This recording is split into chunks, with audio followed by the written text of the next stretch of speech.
Assalamualaikum warahmatullahi wabarakatuh.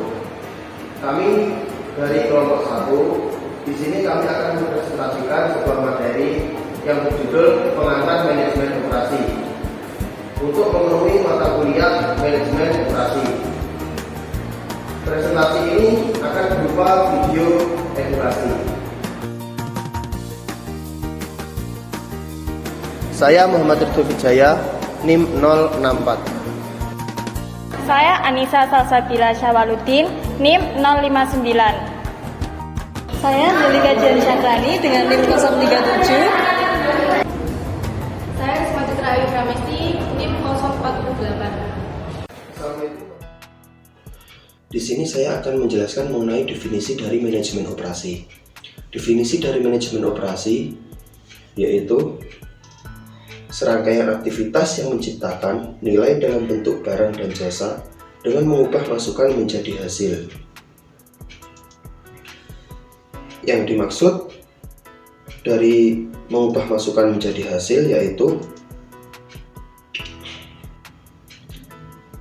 proses transformasi di mana berbagai input atau masukan seperti bahan baku, tenaga kerja, teknologi, dan informasi diubah menjadi output atau berupa hasil atau layanan yang diinginkan oleh pelanggan atau konsumen. Proses ini melibatkan penggunaan sumber-sumber daya secara efisien dan efektif untuk menghasilkan output berkualitas tinggi yang memenuhi kebutuhan dan harapan konsumen.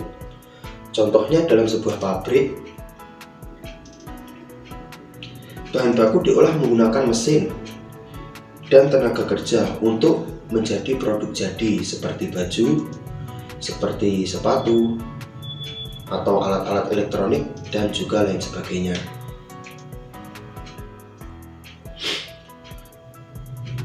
Kemudian, produksi jasa dan barang yang efisien dan efektif perlu menerapkan teknik manajemen operasi.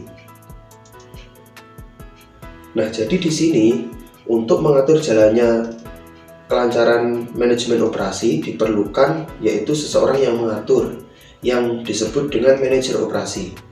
Tugas utama manajer operasi adalah merencanakan, mengoordinasikan, dan mengawasi semua aktivitas yang berkaitan dengan produksi barang, dan penyediaan layanan. Mereka bertanggung jawab untuk memastikan bahwa proses produksi berjalan efisien, sumber daya digunakan secara optimal, kualitas produk dan layanan terjaga, dan target produksi tercapai. Manajer operasi juga bekerja untuk meningkatkan produksi, mengurangi biaya, serta memastikan bahwa perusahaan dapat memenuhi permintaan pelanggan dengan tepat waktu. Kemudian fungsi. Fungsi di sini ada 3, yaitu pemasaran, produksi, dan finansial. Untuk fungsi pemasaran yaitu menghasilkan permintaan dan penerimaan pesanan. Jadi fungsi pemasaran dalam manajemen operasi sangat penting karena pemasaran berperan sebagai penghubung antara produk atau layanan yang dihasilkan oleh manajemen operasi dengan pelanggan. Untuk fungsi yang kedua yaitu fungsi produksi atau menciptakan produk. Fungsi produksi dalam manajemen operasi adalah memastikan bahwa proses pembuatan barang atau penyediaan layanan berjalan secara efisien, efektif, dan memenuhi standar kualitas yang ditetapkan. Untuk fungsi yang ketiga yaitu finansial, melacak seberapa baik kinerja. Fungsi finansial dalam manajemen operasi sangat penting karena berfokus pada pengelolaan sumber daya keuangan untuk mendukung operasi perusahaan. Jadi apabila finansial perusahaan bagus, maka kualitas yang dihasilkan atau kualitas produk yang dihasilkan oleh perusahaan tersebut maka akan bagus juga.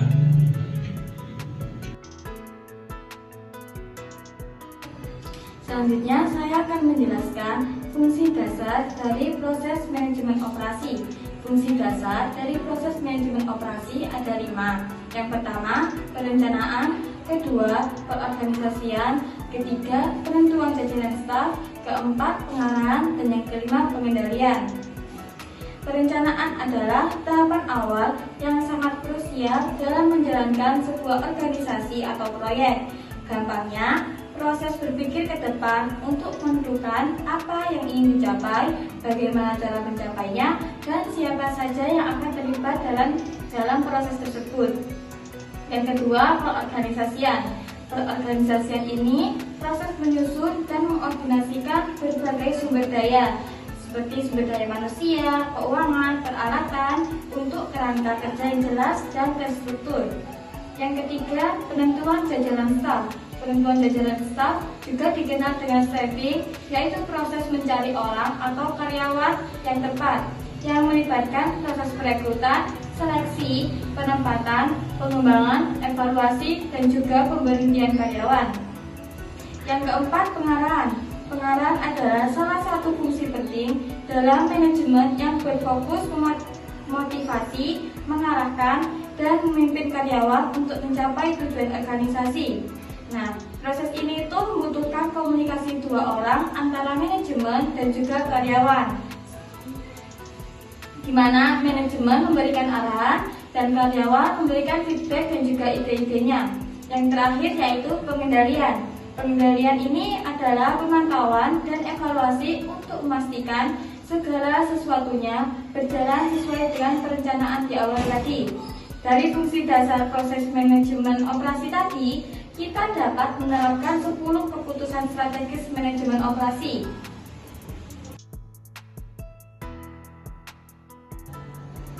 Apa saja sih 10 keputusan strategis manajemen operasi? Yang pertama, ada desain barang dan jasa yang menjelaskan apa yang diperlukan dari kegiatan operasi pada masing-masing keputusan manajemen operasi. Misalkan, desain produk yang menentukan batas biaya dan batas kualitas untuk keberlangsungan dan sumber daya manusia yang diperlukan. Yang kedua, pengelolaan kualitas. Pengelolaan kualitas ini menentukan ekspektasi kualitas dari pelanggan dan membuat kebijakan serta prosedur untuk mengidentifikasi dan mencapai kualitas tersebut. Yang ketiga, desain proses dan kapasitas. Desain proses dan kapasitas ini menentukan seberapa baik barang dan jasa yang dihasilkan. Misalnya, proses untuk produksi dan menjalankan manajemen terhadap teknologi, kualitas, sumber daya manusia, dan investasi model spesifik yang menentukan struktur biaya dasar perusahaan. Yang keempat, strategi lokasi. Strategi lokasi ini memerlukan penilaian terkait kedekatan dengan pelanggan, pemasok, bakat, dan mempertimbangkan mengenai biaya, infrastruktur, logistik, dan pemerintah. Kenapa sih memerlukan hal tersebut? Karena dengan hal ini akan membantu perusahaan mencapai tujuan bisnisnya, meningkatkan efisiensi operasional, dan memaksimalkan keuntungan. Yang kelima, strategi tata ruang. Strategi tata ruang memerlukan penyatuan kebutuhan kapasitas, tingkat personel atau anggota, teknologi, dan kebutuhan persediaan untuk menentukan arus bahan baku, orang, dan informasi yang efisien. Yang keenam, sumber daya manusia dan desain pekerjaan. Sumber daya manusia dan desain pekerjaan adalah menentukan bagaimana cara untuk merekrut, memotivasi, mempertahankan personel dengan bakat dan kemampuan yang dibutuhkan. Orang merupakan sebuah bagian yang integral dan mahal dari desain sistem keseluruhan. Yang ketujuh, manajemen rantai pasokan. Manajemen rantai pasokan ini menentukan bagaimana mengintegrasikan rantai pasokan ke dalam strategi perusahaan, termasuk keputusan-keputusan yang menentukan apa yang akan dibeli, dari siapa, dan dengan syarat seperti apa. Yang kedelapan, manajemen persediaan. Manajemen persediaan adalah mempertimbangkan keputusan pemesanan, penyimpanan persediaan, dan bagaimana mengoptimalisasinya sebagai kepuasan pelanggan, kapabilitas pemasok, dan jadwal produksi. Yang kesembilan, penentuan jadwal. Penentuan jadwal ini menentukan dan menerapkan jadwal angka menengah dan pendek yang secara efektif dan efisien, baik personal maupun fasilitas untuk memenuhi permintaan pelanggan. Yang terakhir yaitu pemeliharaan. Pemeliharaan ini memerlukan keputusan yang mempertimbangkan kapasitas fasilitas, permintaan produksi, dan kebutuhan akan personel untuk menjaga sebuah proses yang dapat diandalkan dan stabil. Baik, untuk materi selanjutnya yakni tantangan produktivitas. Produktivitas sendiri merupakan rasio ataupun perbandingan dari output yang dibagi dengan salah satu atau lebih dari input. Dalam hal produktivitas, output merupakan barang dan juga jasa yang dihasilkan, kemudian input merupakan sumber daya, buruh, modal, dan juga manajemen. Tugas manajer operasi dalam produktivitas yakni untuk meningkatkan dan juga memperbaiki rasio dari output atas input. Dalam hal ini, peningkatan produktivitas dapat diartikan sebagai peningkatan efisiensi. Dalam meningkatkan efisiensi terdapat dua cara. Yang pertama yakni mengurangi input sementara menjaga output atau hasil tetap konstan. Yang kedua meningkatkan output sementara menjaga input tetap konstan. Untuk selanjutnya yakni pengukuran produktivitas.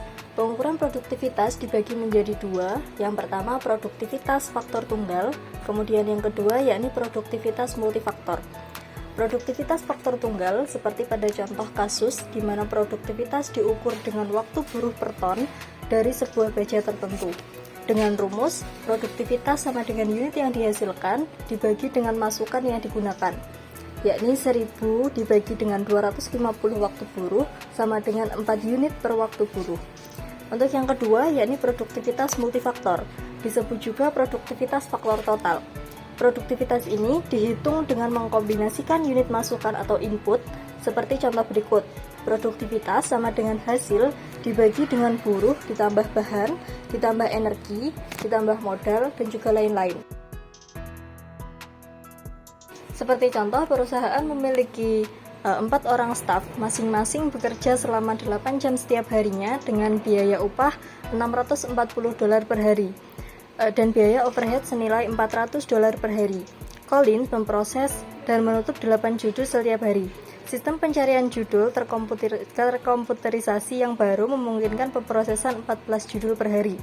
Walaupun staf, waktu kerja mereka dan gaji sama, namun biaya overhead sekarang adalah $800 per hari. Produktivitas multifaktor diukur dengan sistem lama, yakni 8 judul per hari dibagi dengan $640 ditambah $400 sama dengan 0,0077 judul per hari. Kemudian produktivitas multifaktor diukur dengan sistem yang baru, yakni 14 judul per hari dibagi dengan $640 ditambah $800 sama dengan 0,0097 judul per hari. Dalam hal ini, produktivitas multifaktor telah meningkat dari 0,0077 menjadi 0,0097. Perubahan ini adalah sebesar 26% peningkatan dalam produktivitas multifaktor. Baik, di sini saya akan menjelaskan tentang variabel produktivitas. Nah, variabel produktivitas ini dibagi menjadi 3, yaitu buruh, modal, dan manajemen. Yang pertama yaitu variabel produktivitas buruh, yaitu peningkatan dalam kontribusi dari buruh terhadap produktivitas merupakan hasil dari kekuatan buruh yang lebih sehat, lebih berpendidikan, dan lebih terpelihara. Menurut sejarah, sekitar 10% dari peningkatan tahunan dalam produktivitas berkaitan dengan peningkatan dalam kualitas dari buruh tersebut.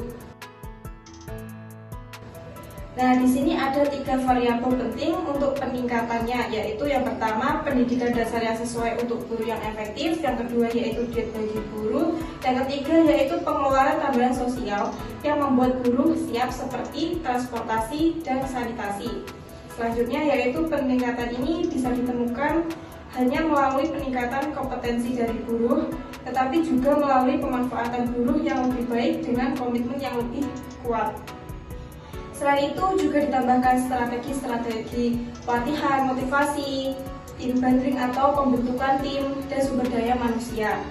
Untuk meningkatkan pendidikan, mungkin beberapa di antara sekian banyak teknik yang akan berkontribusi kepada meningkatnya produktivitas guru. Baik, selanjutnya yaitu variabel produktivitas modal. Manusia merupakan hewan yang menggunakan alat. Maksudnya yaitu investasi modal yang telah meningkat di setiap tahunnya, kecuali selama beberapa periode resesi yang sangat besar.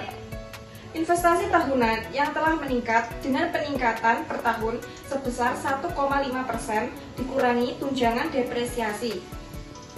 Inflasi dan pajak meningkatkan biaya modal, membuat investasi modal menjadi semakin mahal. Ketika modal yang diinvestasikan kepada setiap karyawannya itu menurun, akan ada pula penurunan pada produktivitasnya.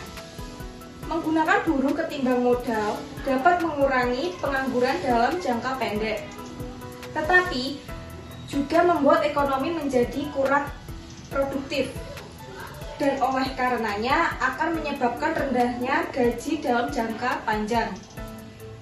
Trade-off antara modal dan buruh secara kontinu terus berubah-ubah. Semakin tinggi biaya modal atau resiko yang dianggap, semakin banyak proyek yang memerlukan modal yang terlempar. Mereka tidak dikejar karena tingkat imbal hasil atas investasi, return of investment atas resiko yang ada sudah berkurang. Selanjutnya yaitu variabel produktivitas manajemen, yaitu sebuah faktor dari produksi dan sebuah sumber daya ekonomi. Variabel produktivitas manajemen ini menggunakan pengetahuan dan teknologi penting dalam masyarakat pasca industri. Oleh karena itu, masyarakat pasca industri juga disebut sebagai masyarakat berpengetahuan.